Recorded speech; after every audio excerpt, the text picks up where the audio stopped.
বিশেষ করে যাদের হাতে মোবাইল আছে, এই হাতে ধরে রাখছেন, আপনি মোবাইল নামায় ফেলেন, ছেলেরা তোমরাও নামায় ফেলো, হাতে ধরে না। যদি কখনো রেকর্ড করতেই হয়, এরকম স্ট্যান্ড অথবা বাঁশ, লাডি, রড, এটি একটা কিছু নিয়ে আসবে, ওইটার মধ্যে টাঙ্গাই তুমি, যাতে হুজুরে টাঙ্গাই আরাম হয়ে যায়,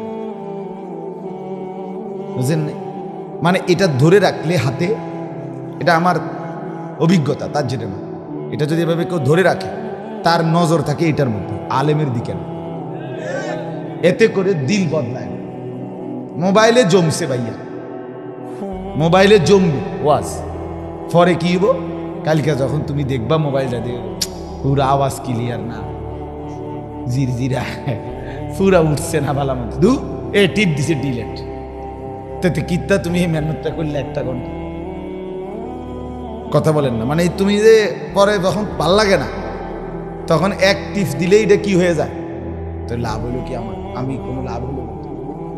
এই জন্য আমরা অনুরোধ করলাম, আল্লাহর কথা আজকের জন্য না, সব সময় জুম্মার বয়ান, দাওয়াত ও তাবলীগের বয়ান, ওলামায়ে কেরামের এরকম ওয়াজ মাহফিলের বয়ান, আল্লাহওয়ালাদের খানকার মধ্যে বয়ান, যেখানেই আল্লাহর কথা হয়, প্রথম চেষ্টা করবেন নিজের চোখ নজর ওই আলেমের দিকে তাকায় থাকে। বিশ্বাস করেন এটার সাংঘাতিক পাওয়ার, সিরিয়াস বরকত। আপনি কোনো আল্লাহওয়ালা, কোনো আলেমে দ্বীনের চেহারার দিকে তাকাইয়া শুনবেন, আল্লাহ তাআলার দয়ায় আপনার জিন্দেগির মধ্যে পরিবর্তন আসবে। দিন হোতা है বুজুর্গों की नजर से, এটা আল্লাহওয়ালাদের কথা। যে কারো মধ্যে দিনদারি আসে, পরিবর্তন আসে, কোন আল্লাহওয়ালার নজরের বরকত। নজর, চোখের দৃষ্টি, চোখের সীমাহীন পাওয়ার। এজন্য ওলামায়ে কেরামের দিকে তাকিয়ে শুনবেন। মুরব্বীদের কাছে অনুরোধ, অনেক মুরব্বীরা আছেন, এই জুম্মার দিন শুক্রবারে মসজিদে ইমাম সাহেব বয়ান করে, ওই মুরব্বী ঘাড় ফেলাইয়া নিচের দিকে মাথা দিয়া বসে বসে এই পুরাটা টাইম জুড়ায়। মানে ইমাম সাহেব ওয়াজ করে যতক্ষণ হুজুরের ওয়াজ শেষ, ওনার জুড়ায়। ওনারে যদি বলেন আপনি চাচা আর জুড়াইতেন না, কব হুজুরে তো ওয়াজ বন্ধ করে দিছে, আমি কি করব? হুজুরে যদি ওয়াজ করে তাহলে আমি জুড়াবো। এটা ঠিক না। এই মানুষের পরিবর্তন হয় না, এই মানুষরা এই বেটার সাদওয়ানের অভ্যাস যায় না, এই বেটার বিড়ি খানের অভ্যাস ছুটে না, এই লোকের কথায় কথায় গালি দেওয়ার অভ্যাস ছুটে না। নাহলে 60 বছর 70 বছর বয়সে এতদিন যার হায়াত, 60 বছর কি খামখেয়ালি কথা?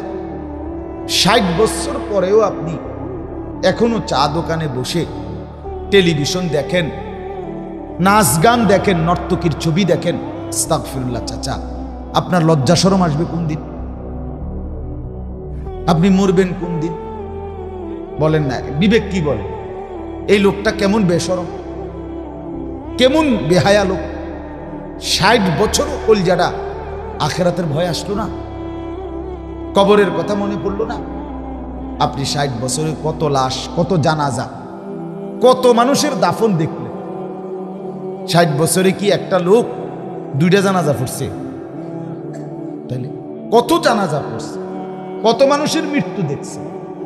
এত মৃত্যু, এত লাশ, এত কবর, এত অ্যাক্সিডেন্ট, এত মুসিবত দেখার পরেও আপনি আখেরাতের প্রস্তুতি নিলেন। এখনো কথায় কথায় গালি দেন, এখনো বিড়ি সিগারেট খান, এখনো চা দোকানে বসে টেলিভিশন দেখেন, এখনো সুদের লেনদেন করেন, এখনো কিস্তির লেনদেন করেন। আস্তাগফিরুল্লাহ, কি পরিমাণ বেহায়া! এজন্য আমি অনেক সময় বলি, রাগ করবেন না, যেটা সত্য এটাই সত্য, যেটা রাত এটা রাতই, যেটা দিন এটা দিনে। কথা বোঝেন নাই? রাতকে দিন বলার সুযোগ নাই, দিনকে রাত বলার সুযোগ, অন্যায়কে ন্যায় বলার সুযোগ নেই।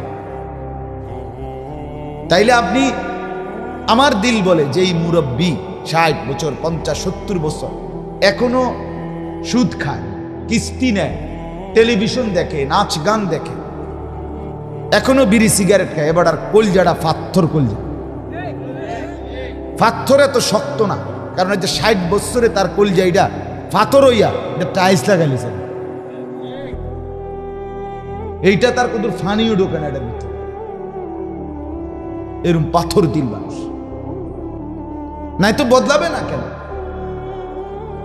আপনি এই 50 বছরে কত নসিহত শুনলেন, এত ওয়াজ, এত নসিহত, আল্লাহর কোরআনের এত কথা, কিছুই আপনার মধ্যে কোনো অনুভূতি জাগাইলো না। আরে কি আশ্চর্য কথা না, আমার এটা মাথায় ধরে না, আমি ভাবতেই পারি না, ভাবতেই পারি। আল্লাহর নবী সাল্লাল্লাহু আলাইহি সাল্লাম, মুসলিম শরীফের হাদিস, নবী সাল্লাল্লাহু আলাইহি সাল্লাম বলেন, আ'দারাল্লাহু ইলা মরিইন আখারা উমরাহু হাত্তা বালাগা 60। পরিষ্কার সহিহ হাদিস, মুসলিম শরীফে নবীজি বলেন, আল্লাহ তাআলা যাকে হায়াত লম্বা করে 60 বছর পর্যন্ত পৌঁছাইছে, 60 মানে কত?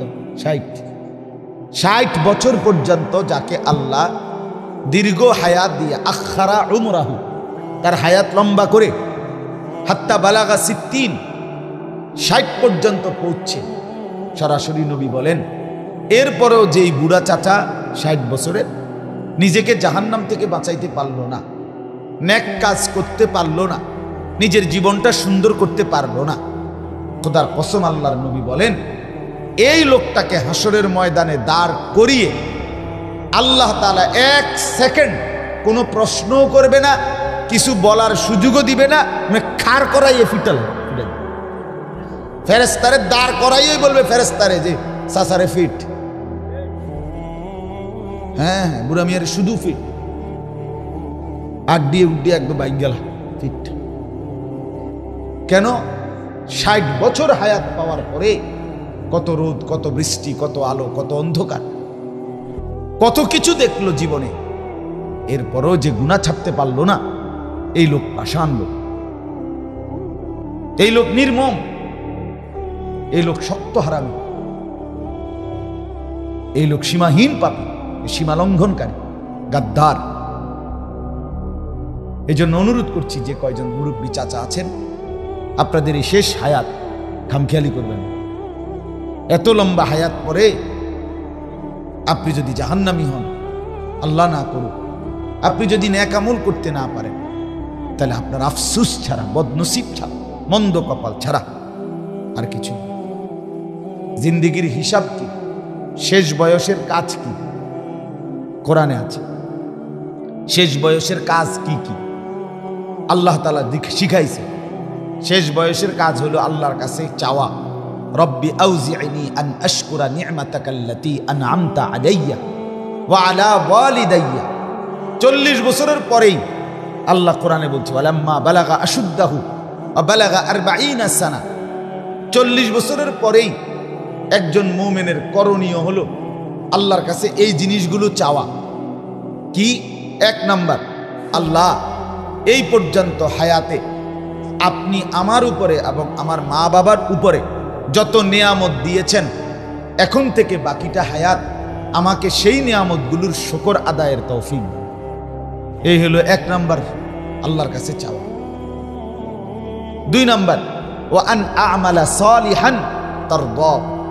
আল্লাহ আপনি আমাকে এখন থেকে বাকিটা হায়াত ওই সমস্ত নেক আমলের তৌফিক দেন যেগুলো করলে তারদাহু, আপনি আল্লাহ সন্তুষ্ট হয়ে যাবেন। 3 নাম্বার, ওয়া আসলিহ লি ফি যুররিয়াতি।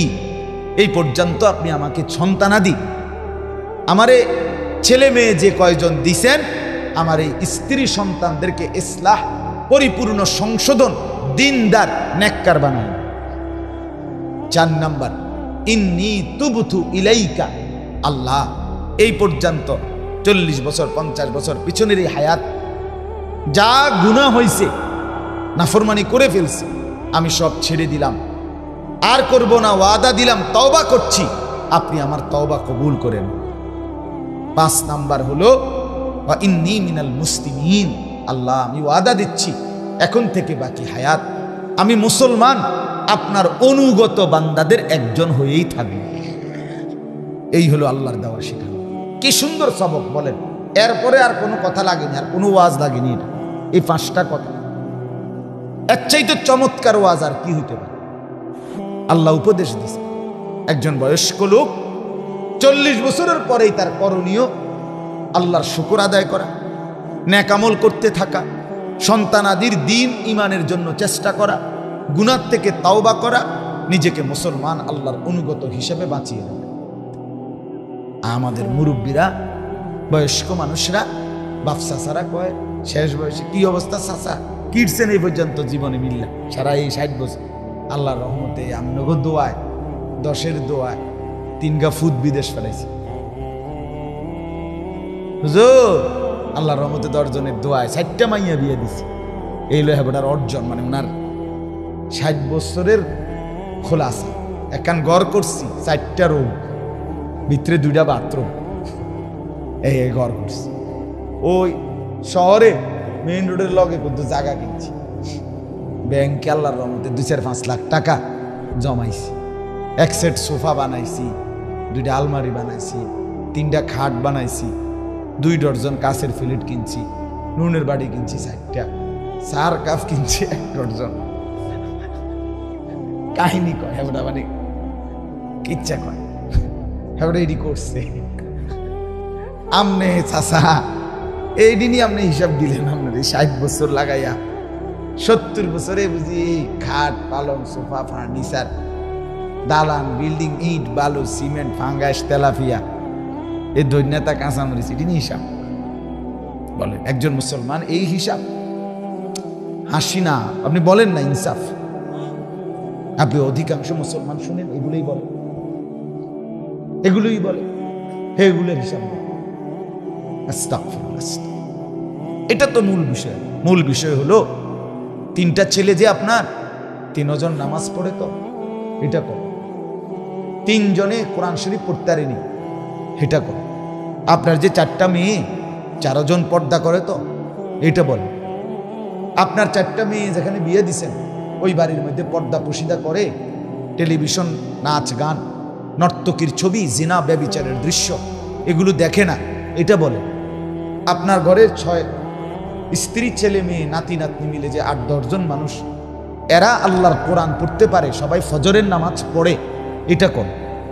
বেড়া হইলে এটা খারাই, তাইলে কিছু বললেন, তাইলে কিছু করলেন, তাইলে কিছু অর্জন হলো। খোদার কসম এই ভাত মাছ আর চাল ডাল আর দালান বিল্ডিং এর হিসাব দেওয়া এটা ধোঁকা ছাড়া আর কিচ্ছু। ধোঁকা ধোঁকা ধোঁকা, এটা ধোঁকা। এই খাটটা এই সোফাইটা যিনি বানাইছেন উনি যদি 1 লক্ষ টাকা খরচ করেও বানায়, এরপরও 20 বছরের ব্যবধানে ওনার পরিবার ওনার সদস্যরা এটা ফেলে দিবে, বলবে ইডিয়ন চলে না, এই মডেল ওনার চলে না। আমার দাদা মৃত্যুর 12 বছর পরে আমার বড় জ্যাঠাকে আমি বলছিলাম, আমার দাদার কোনো স্মৃতি যেটা আমনের কাছে আসেনি, এটা নুনের বাড়ি, আমার দাদায় থাকতে করে দিয়ে গেছে সংসার। আমার দাদা বড় জমিওয়ালা ছিল। আমার জ্যাঠারে বলছেন, আমার জ্যাঠা এখনো বাইচা আছে। 12 বছর পরে আমার জ্যাঠা চোখের পানি ফেলে বলছে, না রে ভাতিজা, তোরে দেখানোর মতো তোর দাদার কোনো স্মৃতি আমার কাছে নেই। তাই তুই দুনিয়া কই? কথা বলেন না কেন? দুনিয়া কই? এক গড়টাও নাই, মানে দাদার আমলের গড় ভাঙ্গে বিল্ডিং করছে, তো গড়ও তো নাই। তাহলে দুনিয়া কোথায়? আপনার এই সাজানো দুনিয়া সন্তান তো রাখলো না, বলে। এই জন্য বন্ধু আমার, বাপ আমার, আল্লাহ তাআলা কোরআনুল কারীমের মধ্যে বলছেন, লা তামুদ্দান্না আইনাইকা ইলা মা মাত্তা'না বিহি আজওয়াজাম মিনহুম। হে নবী, দুনিয়ার চারদিকে আমি যে সম্পদ, সৌন্দর্য, প্রাচুর্য, অর্থবিত্ত দিয়েছি, আপনি দয়া করে আপনার চোখ বড় করে এগুলোর দিকে তাকাবেন না, এগুলোর দিকে তাকাইয়েন না। জাহারাতাল হায়াতিদ দুনিয়া, এগুলো হচ্ছে দুনিয়ার কিছুক্ষণের ফুল, এই ফুটে এই মিলায় যায়। ফুল যত সুন্দর হয়েই ফুটুক না কেন, সন্ধ্যা হলে 2 ঘন্টা 5 ঘন্টা 6 ঘন্টা পরে সেই ফুল মলিন হয়ে যায়, মিলিয়ে যায়, শুকায়া যায়, সেটার সৌন্দর্য আর আগের মতো থাকে না। আল্লাহ বলছে দুনিয়া যত সুন্দর, এই সোফাইটারে যদি আবার বার্নিশ দিয়া চমৎকার করে বানা, সর্বোচ্চ 1 বছর বা 2 বছর পরে এটির বার্নিশ বুর্নিশ উঠতে বেডিতে করবো ওই সোফাটি আবার কি করণ দরকার, বার্নিশ করণ দরকার, এটি আগে রুমজানি দেখা যায়। দুনিয়া টিকে না, দুনিয়া টিকে না, দুনিয়া দোস্ত থাকে না।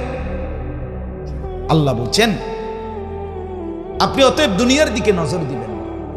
এরপরের আয়াতে আল্লাহ নবীকে বলছে তো আপনি কি করবেন, স্ত্রী সন্তান পরিবারের জন্য কি করবেন? খোদার কসম কোরআনের আয়াত আল্লাহ বলছেন ওয়ামুর আহলাকা বিসসালাহ, হে নবী বরং দুনিয়ার এই অর্থ সম্পদের দিকে না তাকাইয়া, দালান বিল্ডিং এর পেরেশানি না কইরা আপনি আপনার পরিবারের সদস্যদেরকে বিসসালাতি, নামাজের আদেশ করুন, নামাজের আদেশ করুন। ওয়ামুর আহলাকা বিসসালাতি, নামাজের আদেশ করুন।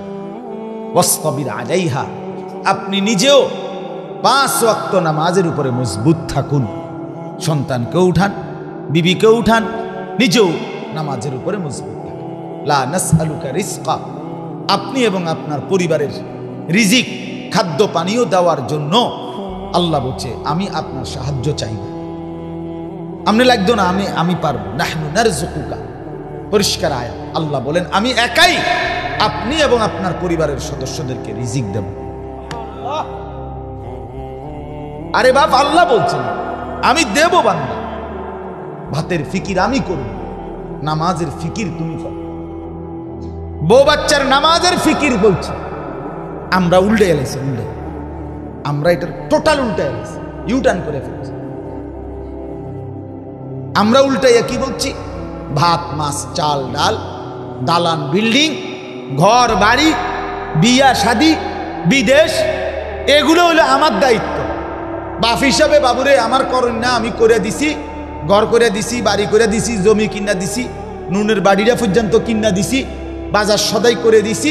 এখন যদি জিফুত বউ বাচ্চা যদি নামাজ না করে, পর্দা না করে, আল্লাহ বিল্লাহ না করে, আমি কিনতাম। এইগুলো আমরা দেশের মানুষ।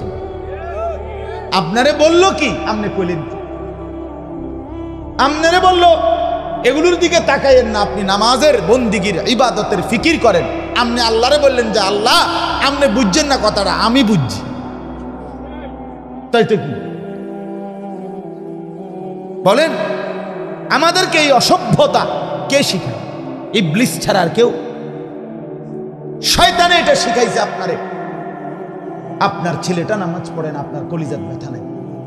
আপনার মেয়েটা পর্দা করে না, আপনি আসেন, আপনি বন খান, আপনি বিড়ি খান, আপনি চা খান, আপেল খান, মালটা খান। আপনার ঘরে আপনার 16 বছরের এত বড় দামরা তে কোনোদিন ফজরের নামাজ পড়ে না, এত বড় জানোয়ার আপনার ঘরে ঘুমায়, আপনি বইয়া বইয়া রাত কাটান, দিন কাটান। বাহ বাহ বাহ বাহ।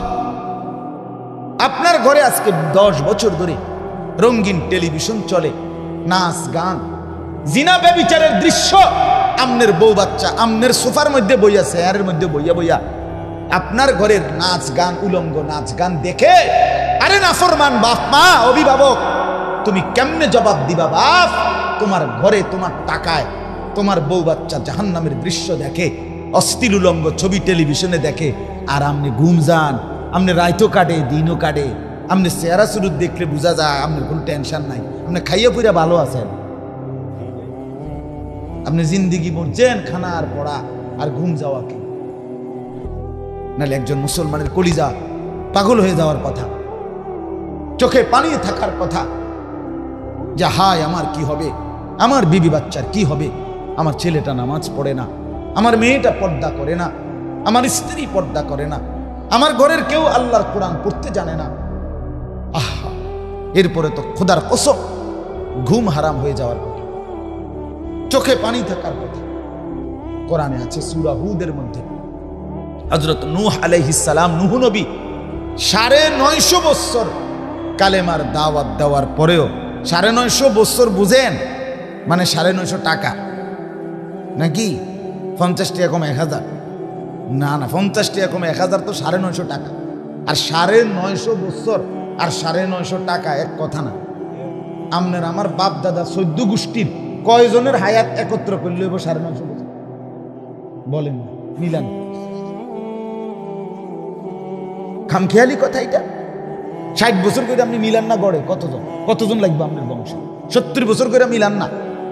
950 বছর কালেমার দাওয়াত দেওয়ার পরেও যেদিন তুফান শুরু হয়ে গেছে, কোরআনে আছে তন্দুরি থেকে, চুলার ভেতর থেকে পানি বের হয়ে গেছে, তুফান শুরু হয়ে গেছে, পানি বের হয়ে গেছে, নৌকা ছেড়ে দিবে এই মুহূর্ত খোদার কসম কোরআনে আছে নূহ নবী তার ছেলেটাকে কালেমা পড়াইয়া নৌকায় উঠাবার জন্য সর্বোচ্চ শেষ মিনিট চেষ্টা করে গেছে।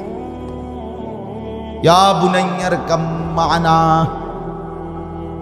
নূহ নবী বলছে বাপ কেনানকে, বাপ এখনো শেষ সময় আছে, কালেমা পড়ে আমার নৌকায় উঠে পড়ো।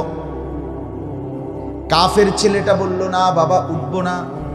সাআবি ইলা জাবালিন আসিমুনি মিনাল মা, আমি ওই উঁচা পাহাড়ের উপরে আশ্রয় নেব, সেই পাহাড় আমাকে তোমার খোদার পানির থেকে বাঁচিয়ে দেবে। নূহ নবী তবুও রাগ করে নাই, এত বড় কথা বলার পরেও রাগ করে নাই। আবারও বলছে লা আসিমাল ইয়াউমা মিন আমরিল্লাহ। নূহ নবী বললেন বাপ আল্লাহর কসম বাপ, আমার আল্লাহর শাস্তি থেকে আজকে কেউ বাঁচাইতে পারবে না। পাহাড়ও না, নদীও না, বাড়িও না, বিল্ডিংও না, হিমালয় পর্বতও না, লা আসিমাল ইয়াউমা মিন আমরিল্লাহ। আল্লাহর আযাব থেকে কেউ বাঁচাইতে পারবে না। তুই মরে যাবি বাপ, তুই তুফানে ডুবে যাবি, ফিরে আয়, কালেমা পড় বাপ। তাফসীরের মধ্যে আছে নূহ নবী এভাবে ছেলেকে টানতেছে, বাপ আয় না, ঈমান আন। ছেলের হাত ছিঁড়ে যায়, ছুটে যাচ্ছে, না বাবা আসবো না, কালেমা পড়বো না। আল্লাহ বলে এই বাপ ফুতের এই টানাটানি করতেছে, এই অবস্থায় ওয়াহালা বাইনাহুমাল মাউজ, একটা ঢেউ আইসা বাপ আর ফুতকে একটা ধাক্কা মারছে। ফাকানা মিনাল মুগরাকিন, জীবনের তরে ছেলেটা ছুটে গিয়ে পানিতে ডুবে গেছে। কিন্তু শেষ মিনিট পর্যন্ত চেষ্টা করছে কিনা? কথা বলেন না কেন? কিসের চেষ্টা করছে? ঈমানের চেষ্টা, আল্লাহর দিকে ফেরানোর চেষ্টা করছে। আমি শেষ বয়স বাবুরে, আমি বেশিতে বেশি সাদওয়ানের বেশি কোনো দিকে যাইতে পারি না, যে দুঃশল্যে কুলায় সাদওয়ানে বইয়া তাই বন বিড়ি খাই, জিফুত নামাজ পড়লে পড়ুক, না পড়লে না পড়ুক, বাদ দেন, হ্যাঁ ওটা শৈল্যে দেন, ওটা সাদওয়ান ছাড়া অন্য কোনো দিকে যায় শৈল্যে দেন। রঙের কথা, মানে রঙের আলা। আবার এই লোকটাই সন্তানের ইবাদতের ফিকির যার নাই, কিন্তু সন্তানের টাকার লোভে এই বলার লেগেই সুদে টাকা নিয়া, কিস্তিতে টাকা নিয়া বিদেশ পাঠানোর জন্য উনিয়ে পাগল। আবার কারণ এলো মূলত লুবি, হারামখোর লুবি হয়, হারামখোর লুবি হয় বেটা। যেই বাপ হারাম টাকা, সুদের টাকা, ঘুষের টাকা, কিস্তির টাকা দিয়া জিফুত মানুষ করে, দালান করে, বিল্ডিং করে, বাজারে ভিট লইয়া দেয়, বিদেশ পাঠায়, তুই বেটা লুবি বেটা, লুবি তুই বেটা, লুবি বেটা, তুই হারামখোর, তুই লুবি বেটা, তুই তোর অভাব মিটবে না, কোন সুদখোর অভাব যাবে না, কিস্তিখোর অভাব যাবে না বেটা। হারামখোরের তৃপ্তি মিলে না, সুদখোর তৃপ্ত হয় না, বুড়া বয়সও বেজ্জতি হইয়াই মরে যাবে। হারামখোরের, সুদখোর, কিস্তিখোর, কিস্তি আর সুদ সমান হারাম। এই সমাজের চলমান যে সমস্ত কিস্তি, আপনি এটাই থাকবেন। বিল্ডিং 1 কোটি টাকা না 10 কোটি টাকা দিয়েও যদি বিল্ডিং করে হারাম করে, মানুষে হাঁটতে যাইতে আও হইছে যান সুদের টিয়া দূর ভিজা দিয়া ফিট আমনের টাইলস খুইয়া খুইয়া পড়বে, আমনের কিস্তি খুইয়া খুইয়া পড়বে, সম্মান মিলবে না। সম্মান টাইলসের ভিতরে না। কথা বলেন না কেন? সম্মান টাইলসের মধ্যে। টাইলসে তো মানুষের মুতেও, ফেসাবখানার টাইলসে মানুষের মুতে না, তো টাইলস কি? তা টাইলস কি আসমান থেকে পড়ছে নাকি? এটা একবারে বিরাট কিছু। আল্লাহকে ভুলে গেলেন, আখেরাতকে ভুলে গেলেন, সম্পদের লুবি। টার্গেট এটা, কোনোভাবে হারামের টাকা দিয়ে ফুলাগারে যদি বিদেশ পাঠাই বা কোনো কাম করাই, তাহলে হেতে তো আবার আমার টেয়া দিব। নাহলে বলে না ছেলেটার ভবিষ্যৎ আমি দেখব না, অসম্ভব কথা। হারাম দিয়ে ভবিষ্যৎ সাজানোর কোনো দরকার নাই। হালালের উপরে ভবিষ্যৎ সাজাইতে পারলে সাজাবেন, নাই তো আল্লাহ তাআলাই আপনাকেও খাওয়াবে, আপনার সন্তানকেও খাওয়াবে। যে বেটার বাপ মরে গেছে জন্মের সময়, এই বাচ্চা সে বড় হয় নাই, সে বিল্ডিং করে নাই, সে বিয়ে করে নাই, তার ব্যবসাপাতি হয় নাই, তো হেতে কেমনে বাঁচবে? আমি মরে গেলে, আমি কিছু করে না দিয়া গেলে, সুদে ঘুষে মিল্লা আমার ফুদগুন কেমনে চলবো? আপনি মরে চান না, সুন্দরে চলব।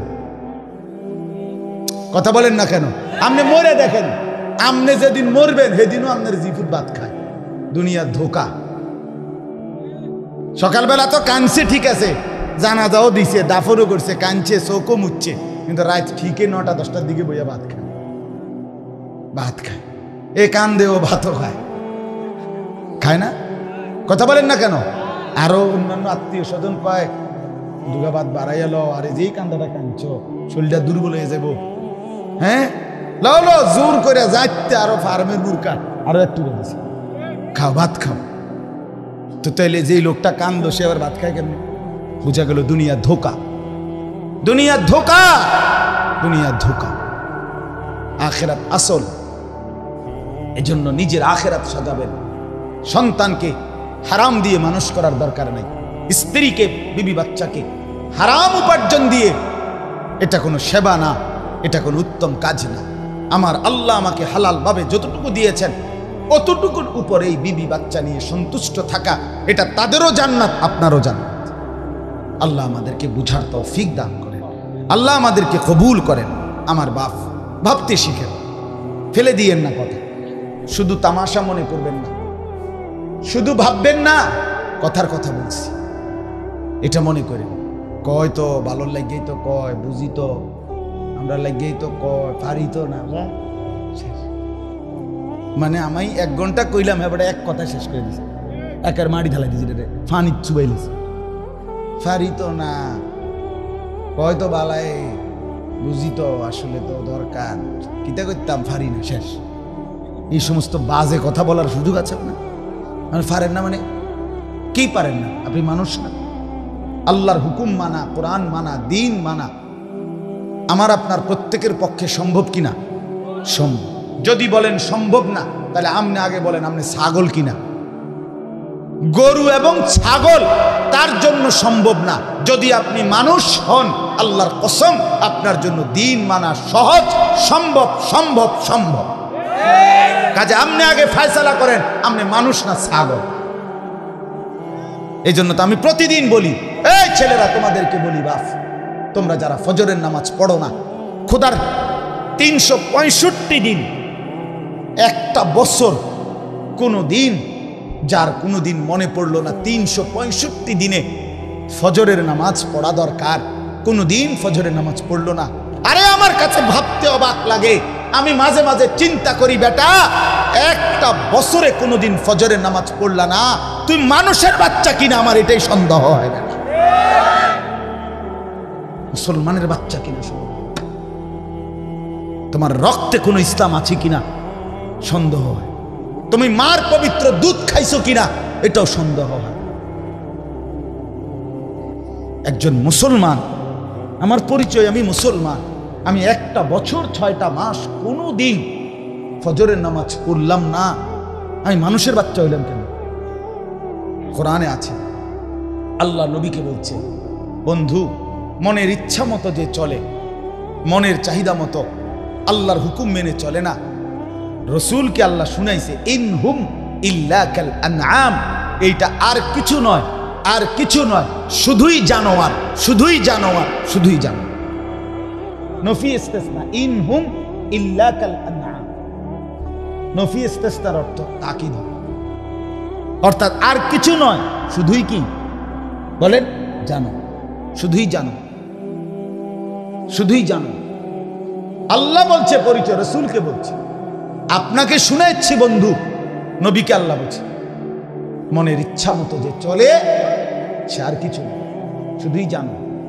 তার পরিচয় একটাই, আনআম, চতুষ্পদ জন্তু, গরু, ছাগল, কুকুর, বিড়াল, চতুষ্পদ জানোয়ার। এটা বল আদাল্লু সাবিলা, বরং তার চাইতো নিকৃষ্ট পথ, বরং তার চাইতে নিম্ন। কেন? একটা ছাগল, একটা গরু, একটা কুকুরকে কেউ যদি লাডি আলগি দেয়, হে দৌড় মারে, হে বোঝে আমার মারব। তাহলে কুকুরের এর দুর্দিমাগ আছে যে আমাকে এই লাঠির থেকে বাঁচা দরকার, আর এই নাফরমানের এর দুর্দিমাগ নাই আমার জাহান্নাম থেকে বাঁচা দরকার। এই জন্য তুমি কুকুরের চাইতো নিকৃষ্ট, জানোয়ারের চাইতো নিকৃষ্ট, গরু ছাগলের চাইতো নিকৃষ্ট।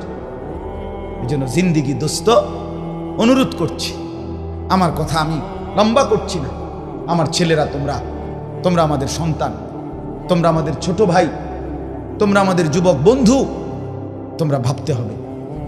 তুমি তোমার পরিচয় শেখো। তু আগার মেরা নিহি বনতা না বন আপনা তো বন।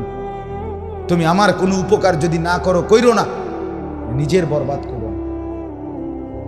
আপনা তো বন। সৈয়দ আবুল হাসান আলী নদভী রহমতুল্লাহ বলছে, তুমি নিজের জন্য ভাবো, নিজেকে নিয়ে কদ্দুর ভাবো। এখানে নিজেকে এভাবে নষ্ট করে দিও। সারা রাত উলঙ্গ ছবি দেখা, তুমি বন্ধু শেষ হয়ে যাবে। 5 ওয়াক্ত নামাজ, 1 ওয়াক্ত নামাজও তোমার পড়তে মন চায় না। আহা বন্ধু, আহা ছেলে, তুমি তো বরবাদ হয়ে যাবে। তুমি তো জন্তু জানোয়ার, কুকুর বিড়ালের চাইতে নিকৃষ্ট হয়ে যাবে। এটা কি কোনো জিন্দিগি হলো? আরে ভাইয়া, এটা কি জীবন? একজন মানুষ কতক্ষণ মোবাইল টিপে, একজন মানুষ কতক্ষণ উলঙ্গ ছবি দেখে, বিনোদন কতক্ষণ? আমাদের আর কোনো কাজ নাই। আমরা আসছি শুধু এই বেডি দেখানোর লেগে। আল্লাহ তাআলা সৃষ্টি করছে শুধু নারী দেখার জন্য। আস্তাগফিরুল্লাহ, আস্তাগফিরুল্লাহ।